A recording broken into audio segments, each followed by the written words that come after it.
지난주 금요일이었죠. 외국환거래법 위반 혐의 등으로 재판을 받아왔던 이화영 전 부지사에 대한 1심 결과가 나왔습니다. 이 전 부지사에게 중형이 선고가 됐죠. 그런데 이 판결 내용, 이재명 대표의 대북 송금 의혹 수사와도 아주 밀접한 관련이 있기 때문에 관심을 끌고 있습니다. 먼저 지난주 금요일 이재명 대표의 모습부터 보시죠. 오늘 이화영 전 부지사 1심 선고인데 검찰은 대표님을 공범으로 보고 있는데 한 말씀 부탁드립니다. 추가 기소 가능성 어떻게 생각하십니까?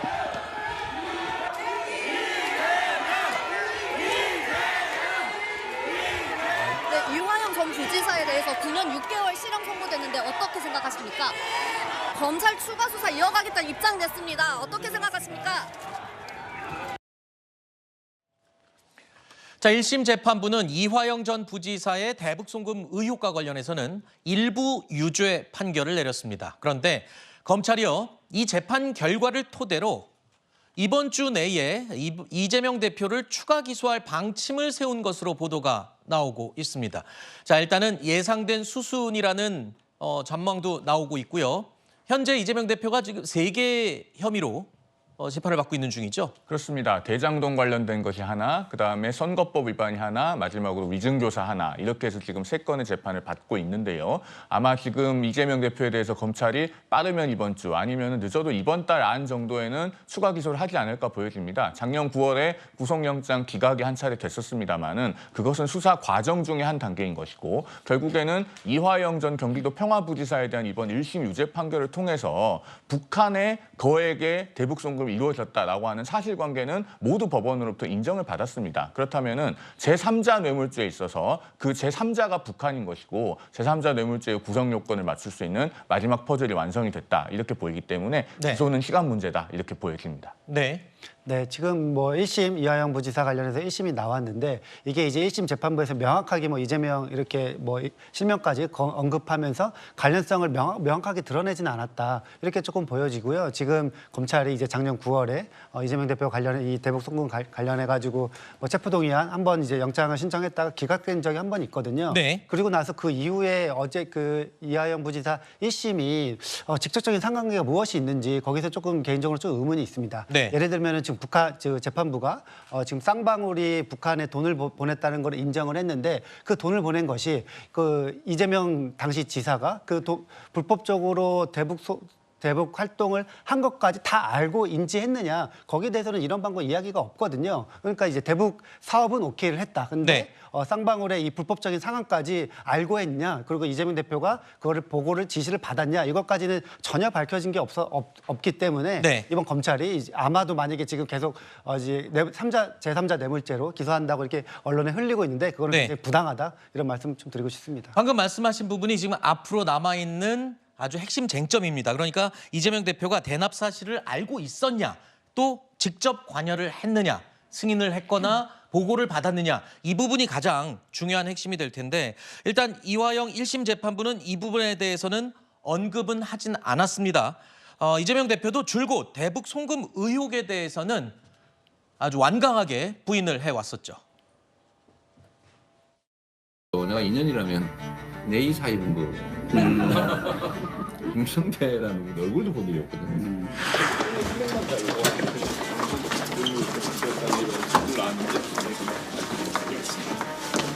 그래, 검찰에 이제 신작 소설이 나온 것 같은데 종전의 창작 실력으로 봐서 잘 안 팔릴 겁니다.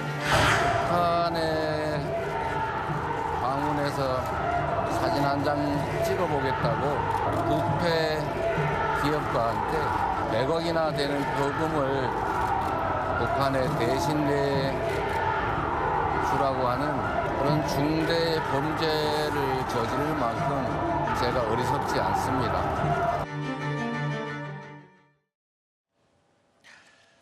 자, 대북 송금 의혹에서 가장 큰 쟁점, 조금 전에 언급했던 이재명 대표가 대납 사실을 알고 있었냐, 이 부분인데, 앞으로 검찰도요, 이 물증들을 제시할 것으로 예상이 되고, 그 물증을 가지고 또 첨예한 대립이 이루어질 것으로 보입니다. 먼저 김성태, 이화영 두 사람은요, 북한의 송명철 조선 아태위 부실장이 참석한 회의 모습, 이 모습이 담긴 이 동영상 과거에 공개된 적이 있는데요. 이거 짧게 보고 다시 이야기 이어가겠습니다. 네.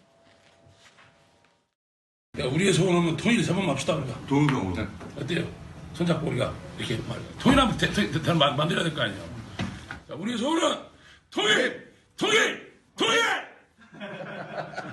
포옹 한번 하시고 약수하시고. 아, 반갑습니다. 아유 너무 많아요. 너무 많아. 오케이. 근데 그러면 한마디만 할게 있잖아. 우리 다행히 형은 나보다 내가 환자 많이. 지금 보신 이 영상 그리고 이때 찍혔던 사진 또 쌍방울이 북측에 돈을 보내고 받은 영수증 뭐 이런 것들이 검찰이 지금 확보했다고 밝히고 있는 증거들입니다.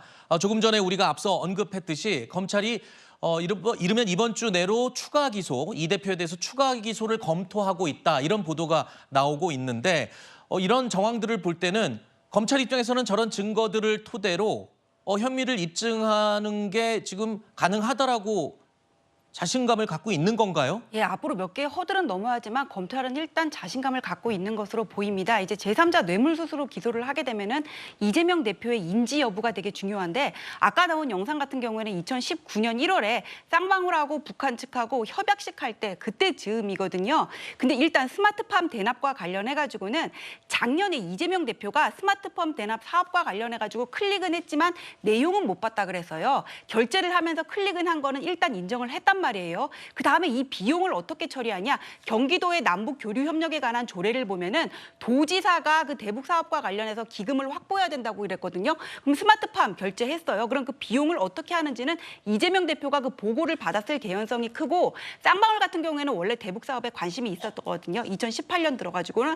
근데 그 안부수 증언에 의하면은 그 이화영이 약속한 스마트팜 비용이 빨리 안 넘어와서 북한 측이 난감해하고 있다 이런 그 기사가 있단 말이에요. 그러면 쌍방울로서는 뭔가 저 스마트팜 사업에 얹혀가면서 대북 협력에 민간 기업이 쉽게 뚫기 어려운 대북 협력에 활로를 뚫겠다는 그런 생각을 가졌을 개연성이 크고 실제로 2018년 12월과 2019년 1월에 저렇게 협약식을 거추는데 저게 어떤 경기도의 협조가 없었다면은 저렇게 빨리 진행될 수가 없을 거라고 재판부는 본 거거든요. 그리고 협약식을 할 때는 경기도 공무원과 이화영까지 같이 참석을 한 것으로 보여져요. 네. 그다음에 방북 비용과 관련해서도 북한에 송금하고 직후에 그 이화영 지사가 김현철 통일부 장관에 대해서 이재명 대표의 방북을 요청을 하는데 그게 본인의 승낙 없이 방북을 요청할 수 있다고 보기에는 미심쩍은 부분이 많습니다. 물론 앞으로 재판 과정에서 좀 더 공방을 거쳐야 되겠지만은 일단 이재명 대표로서는 1심 네네. 선고가 나온 뒤에 심리적인 압박을 받을 수밖에 없다 네. 보입니다. 일단 이 앞으로의 재판에서 가장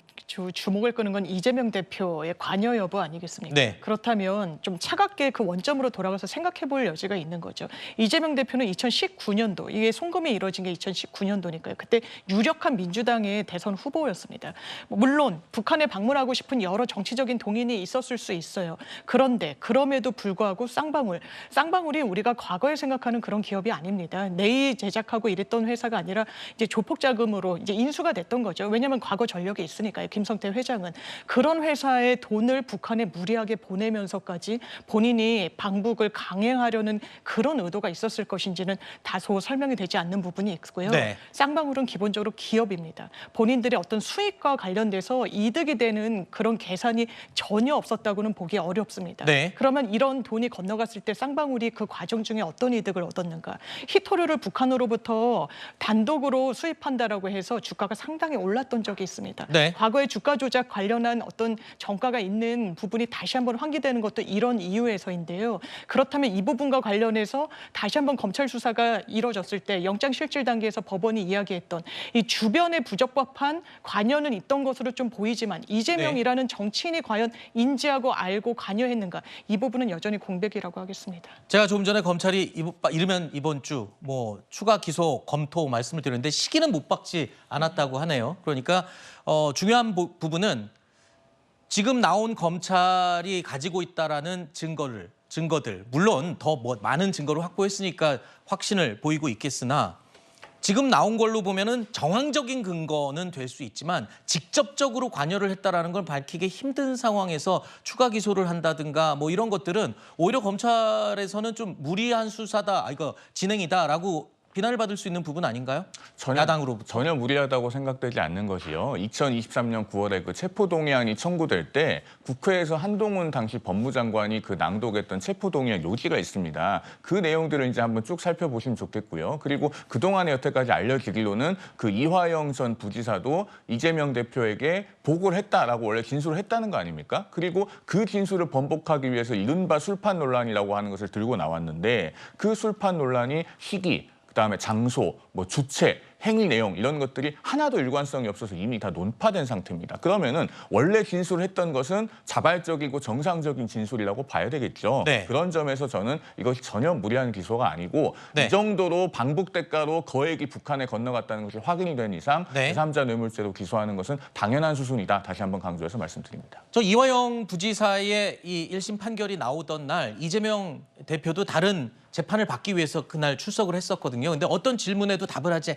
않았습니다. 그리고 그 이후에도 오늘 아침에도 마찬가지고 이화영 부지사의 이 1심 결과에 대해서는 어떤 입장도 밝히지 않고 있거든요. 예, 근데 이게 조금 사건을 좀 봐야 되는 게요. 네. 1심에서 이화영 부지사가 9년 6월에 징역형이 나왔는데 그중에 상당수가 대북 송금이랑 관련 없는 양형이 나온 양형이 나온 거거든요. 그렇기 때문에 저는 지금 뭐 이재명 대표나 민주당 같은 경우에는 지금 이 사건을 조금 좀 본질적으로 조금 더 세밀하게 구분해가지고 국민들한테 좀 설명할 필요가 있다. 네. 이런 생각이 들고 그리고 또 하나는 지금 검찰이 지금 이재명 지사, 당시 지사가 관여했다고 보는 뭐 이런 정황적인 증거들을 다 좀 보여주고 있는데 그게 작년부터 이제 계속 이제 언론에 이제 계속 나오던 건데 그게 불법적인 대북 사업을 오케이 한 게 아니라 그 이화영 평화부지사가 대북 사업과 관련된 사업들을 보고받고 결제한 것들을 오케이 해줬다. 약간 그런 내용이에요. 네. 그러니까 이게 이제 그 이재명 지사가 대북 사업을 보고를 받고 결제한 것이 그냥 일반적인 이화영 부지사의 원래 역할에 관한 것인지 아니면은 그 불법성이랑 같이 포함된 것까지 같이 이재명 대표한테 보고받고 그거를 오케이 한 것인지는 좀 구분해야 된다. 저 이런 말씀을 좀 드립니다. 네.